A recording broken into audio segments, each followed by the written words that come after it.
Greetings to you this day. This is Michelle Strickland, and I'm coming to you today with my daily theology lesson. It's my meditation that I do.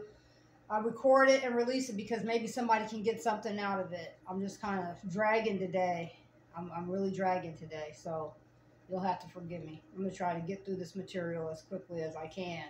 Hopefully you can hear me because the volume goes up and down when I'm, sometimes. But anyway, choose God this day. The bad guys, they sin. The good guys, we sin. We all sin. It's whom you serve. Give your life over to God. You don't have to be perfect. You don't. Just give yourself over to God and He'll help you with the rest. If you make a mistake, just tell Him I made a mistake. Apologize to the Lord and ask Him to make you be better and just move on. Anyway, for those of you who are just viewing, I deal with the major religions for my meditation because I want to study and see what the differences are and where they differ. And so, but right now I'm dealing with The Shape of Suffering. It's a Buddhist text. Now, I might not say the names correctly. The Shape of Suffering by Thanissaro Bhikkhu. Something like that. So, anyway, forgive me if I'm not pronouncing it correctly. I apologize. So anyway, we're just getting through the introduction. I'm reading all of the text. I'm going to get through every chapter of all of the text, Okay, so anyway, we're just finishing up the introduction for this particular book so that we can get an idea, an overview of what the material, once we get into it, is going to be about, okay? To further complicate this picture, the factors within the sequence can feed back into one another before completing a full sequence. Let me bring you up to speed. It kind of, at the beginning, it gave a figurative example of someone who had a problem with a relative. And it was just an ongoing thing. They just couldn't seem to let it go. And so there was they had to see each other at a family function.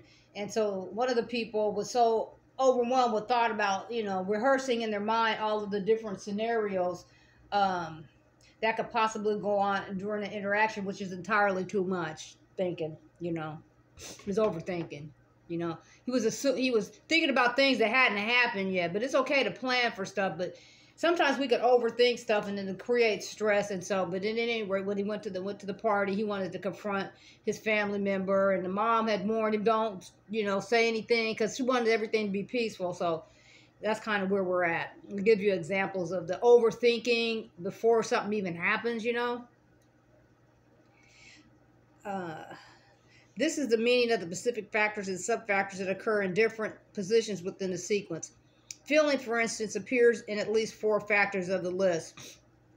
Consciousness appears twice, as does perception. In each of these cases, a later appearance of the factor, instead of leading directly to the factor following it in the list, can be treated once more in the role it plays in an earlier appearance.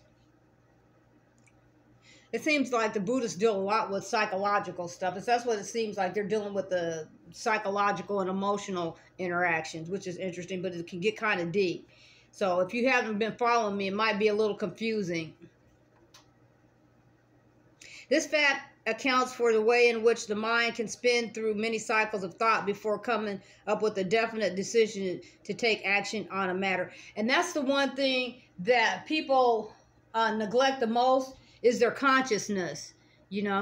Well, what we feed into the negative stuff more. We'd rather feed into the negative stuff than focusing on the positives in our life. And so that's where the problems can come in. It's where we put our attention and our focus, For example, a feeling of pain appearing, instead of inevitably leading straight to craving, could be treated as a type of mental fabrication, or as an event under name.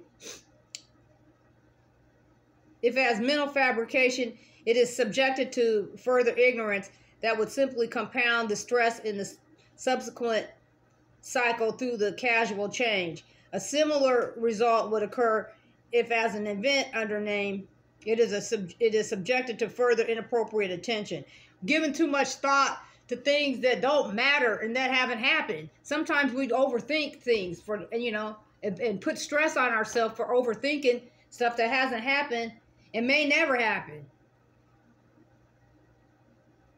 A similar result would occur if, as an event under name, it is subjected to further inappropriate attention, which is equivalent to ignorance. In terms of scenario A, this would correspond to the point at which you feel oppressed at the prospect of going to the dinner. That's what we're just talking about. You overthinking about the interaction you're going to have with one of your relatives that you don't get along with. So that creates stress for you. In terms of scenario A, this would correspond to the point at which you feel oppressed at the prospect of going to the dinner. If you keep focusing on this feeling in an ignorant or inappropriate way, you simply compound the stress of your situation, inflaming the sense of oppression until it becomes unmanageable. That's what I'm saying. That's exactly what I was saying. Hopefully you heard what I was saying, because I'm not going to repeat it, because this is too much. It's a lot of information, so it's compacted. And if you're not really used to dealing with this type of material, it can be, you might have to think about it for a minute. I'm not going to read all of this today, because it's a lot, to process in just a small space. However, feeling in, I hate to, the numbers really are important, but it's just harder for me. It'll make it more confusion if I cite the numbers. However, if the feeling is treated with knowledge as a type of mental fabrication or with appropriate attention, another synonym for knowledge as an instance of name that would redirect the sequence in a skillful way, reducing the amount of suffering and stress produced. For example, if when you start feeling oppressed at the prospect of upcoming dinner, you reflect on the fact that your labored breathing is causing unnecessary stress, you can stop to adjust your breathing so that it feels more refreshed. I'm going to stop right there. I'm just going to stop because I want people to understand.